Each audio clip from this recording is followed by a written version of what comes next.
Bismillahirrahmanirrahim. Assalamualaikum warahmatullahi wabarakatuh. Alhamdulillahirabbil alamin. Alhamdulillahilladzi hadana li hadza wa ma kunna linahtadiya laula an hadanallah. Asyhadu an la ilaha illallah wahdahu la syarikalah wa asyhadu anna sayyidina Muhammadan abduhu wa rasuluhu alladzi la nabiyya ba'dah. Allahumma shalli ala habibina sayyidina Muhammadin wa ala alihi wa sahbihi amma ba'du.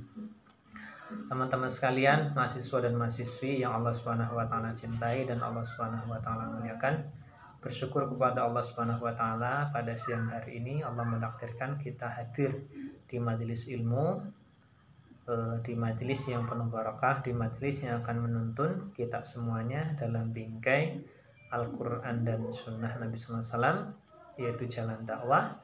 Yang mudah-mudahan dengan jalan ini Allah menolong kita, dengan jalan ini Allah berkenan menolong kita agar kita senantiasa istiqomah di jalan Allah Subhanahu wa taala. Salawat serta salam semoga senantiasa tercurah pada baginda Nabi kita Nabi Muhammad sallallahu alaihi wasallam. Semoga tercurah pula kepada seluruh keluarganya dan para sahabatnya, juga seluruh umatnya termasuk kita sekalian. Teman-teman mahasiswa yang Allah Subhanahu wa taala cintai, sebagaimana kita pahami bahwa dakwah, bahwa manusia yang pertama kali hadir di muka bumi itu Nabi Adam, juga punya kewajiban menyampaikan kebenaran. Itu risalah dakwah kepada anak-anaknya. Para nabi, para rasul setelah Nabi Adam, manusia-manusia pilihan terbaik Allah, itu juga punya kewajiban untuk menyampaikan dakwah dan risalahnya. Manusia pilihan dari 120.000 para nabi, mereka semuanya menyampaikan yang hal terbaik, yaitu dakwah kepada Allah. Rasul terbaik menyampaikan dakwah kepada Allah. Ulul azmi apalagi. Qudwatun hasanah, Ibrahim dan Nabi Muhammad SAW menyampaikan dakwah. Dan teladan kita, itu Nabi Muhammad SAW adalah, beliau tugas utamanya adalah mengajak manusia kepada jalan kebenaran. Dan hari ini kita juga sedang belajar untuk mengajak manusia kepada jalan Allah Subhanahu wa taala. Untuk mengajak manusia kepada jalan Allah, maka kita harus mengetahui caranya. Caranya adalah itu dengan fiqhud dakwah, dengan pemahaman dakwah yang baik. Dakwah itu apa sih? Gitu. Dakwah itu apa? Dakwah itu kan secara umum adalah ajakan, ya. Orang yang mengajak disebut dengan dai, dan yang diajak itu sebagai mad'un. Setiap nabi adalah dai, dan para sahabat juga dai dengan caranya masing-masing, ya. Nanti kita bisa belajar itu bagaimana dakwah kepada para pedagang, dakwah kepada masyarakat umum, kepada masyarakat pendidik, kepada anak kecil dan seterusnya. Tapi ketika kita bertanya kepada masyarakat umum, dakwah itu apa? Maka kebanyakan masyarakat akan menyebutnya dengan ucapan tabligh. Tabligh adalah penyampaian, maka yang menyampaikannya disebut dengan mubaligh. Adapun yang menerimanya didakwai disebut mustami'in, orang-orang yang mendengarkan dakwah itu. Maka kita akan mendengar mubalik terkenal, ya, dari zaman Ki Haji Zainuddin MZ, Ki Haji Abdullah bin Nastiar, kemudian dan ulama-ulama yang lain, ya, yang sangat terkenal dalam tabligh ini, ya. Tabligh ini menyampaikan, ya, sehingga kita sering mendengar ucapan balighu anni walau bi ayat, sampaikan dariku walaupun hanya satu ayat. Ini tabligh, sampaikan, gitu, ya. Sehingga ini dakwah yang paling umum, yaitu dengan tabligh, gitu, ya. Maka orang yang menyampaikan ini biasanya dia punya kapasitas untuk bisa public speaking, kemudian juga bisa mempengaruhi audiens dalam jumlah yang banyak. Dia juga bisa mempengaruhi pemikiran yang tadinya kurang islami menjadi islami, tapi secara umum. Dan biasanya temanya juga tema-tema yang ringan, tentang akhlak, tentang ibadah, surga, neraka, dan seterusnya, ya. Maka ini adalah dakwah yang disampaikan. Yang paling dasar itu adalah dengan tabligh, ya, tabligh. Ya, pada umumnya dengan ceramah. Padahal siapapun itu bisa berdakwah, ya, bisa berdakwah itu dengan sesuai dengan profesinya masing-masing, ya. Lisanul hal afsahu min lisanil maqal, ya. Bahwa dakwah dengan perbuatan itu lebih tajam daripada dakwah dengan lisan, ya, teman-teman sekalian yang orangnya memang teladan buat lingkungan, walaupun tidak mendakwahi, maka orang akan terinspirasi. Maka inspirasi ini lebih afsah daripada qaul biasa, seperti itu. Nah, jadi teman-teman sekalian, dakwah yang paling sederhana itu adalah tabligh. Di atasnya tabligh itu ada lagi yang lebih apa ya? Yang lebih berbobot sebenarnya ya. Yang ini bukan hanya penyadaran umum saja, tetapi ini ada nuansa keilmuan. Maka setelah tabligh ada yang namanya taklim. Taklim itu lebih baik daripada tabligh. Karena apa? Karena tabligh biasanya hanya dalam 1 tahun 2 kali atau 3 kali. Tabligh akbar mauludan, tabligh akbar rajaban, atau Isra Mi'raj, ada juga tabligh akbar Muharram dan seterusnya.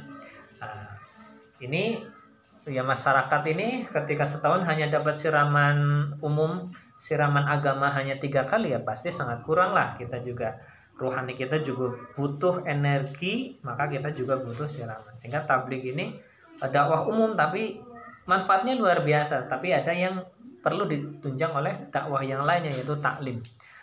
Taklim, maka orang yang menyelenggarakan taklim disebut dengan muallim, dan orang peserta disebut muta'allim ya.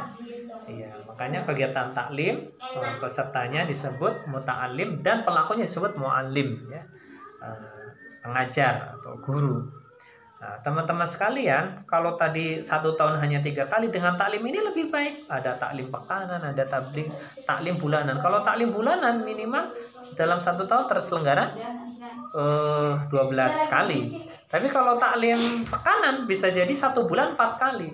Dan 1 tahun misalkan yang efeknya 10 bulan saja, bukan 12 bulan, 10 kali 4 itu sudah 40 kali, ini udah luar biasa. Dan tema-temanya kan ada taklim, misalnya Riyadhus Shalihin, hadis tentang Riyadhus Shalihin itu kan ini misalkan pekanan ya, Jumat pagi misalkan taklimnya. Orang dapat siraman rohani dengan taklim tadi Jumat pagi.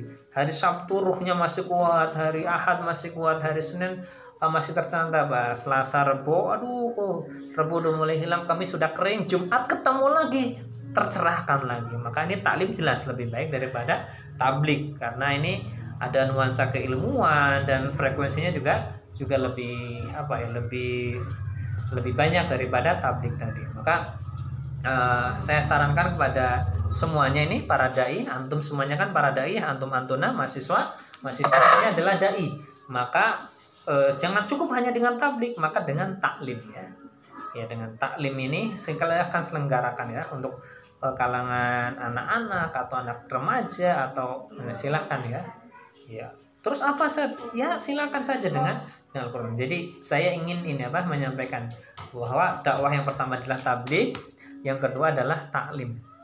Ada yang selanjutnya yang lebih baik daripada taklim itu adalah at-tarbiyah ya, mendidik ya, sebagaimana orang tua mendidik anaknya, sebagaimana santri dididik di pesantren. Nah, itu seperti itu. Maka itu namanya ada tarbiyah. Tarbiyah bukan hanya diajari ilmu, tapi bagaimana prakteknya, bagaimana akhlaknya, dievaluasi oleh pembimbingnya. Tarbiyah ini pelakunya disebut dengan murabbi. Adapun yang yang diajar namanya mutarabbi ya. Mutarabbi. Sehingga tarbiyah ini lebih baik, sehingga Nabi SAW itu mentarbiyah para sahabatnya. Ya, beliau mubaligh, muallim, sekaligus juga murabbi, maka hasilnya luar biasa ya, luar biasa. Nanti bisa kita bahas beberapa sahabat yang hasil tarbiyah Nabi SAW, beliau menjadi orang luar biasa ya. Salah satu contohnya adalah Bilal bin Rabah. Nah, bukan hanya ditabligh oleh Nabi, bukan hanya ditaklim oleh Nabi, tapi ditarbiyah. Potensinya semuanya keluar. Yang tadinya budak hitam menjadi seorang muadzin. Orang yang lebih dari pembantu menjadi seorang muadzin, naik kelas kemampuannya. Bukan hanya seorang muadzin, beliau juga ahli pembela Islam, sehingga Muawiyah Umayyah bin Khalaf yang melukai Bilal, yang menyiksa Bilal ketika perang Badar, kalah sama Bilal gitu ya, dan meninggal. Kemudian Bilal ternyata terus mengupdate dirinya menjadi pribadi yang luar biasa. Pada zaman berkata beliau diamanahi menjadi gubernur ya. Gubernur kan dia pintar manajemen, pintar sosiologi, pintar komunikasi, pintar tentang akuntansi, pintar tentang perencanaan pembangunan dan seterusnya. Ini kan ada naik kelas. Nah, inilah dengan tarbiyah. Maka saya mengajak diri saya, mari kita untuk terus belajar dengan tabligh tadi, dengan taklim, dengan tarbiyah tadi ya, sehingga tiga unsur cara dakwah ini bisa dilakukan oleh semuanya. Jadi kesimpulannya, pertemuan hari ini adalah dakwah itu dengan 3 macam: tabligh, ya, taklim, dan tarbiyah. Mari kita laksanakan dan kita aplikasikan untuk siapapun. Cukup sekian dulu, mohon maaf. Assalamualaikum warahmatullahi wabarakatuh.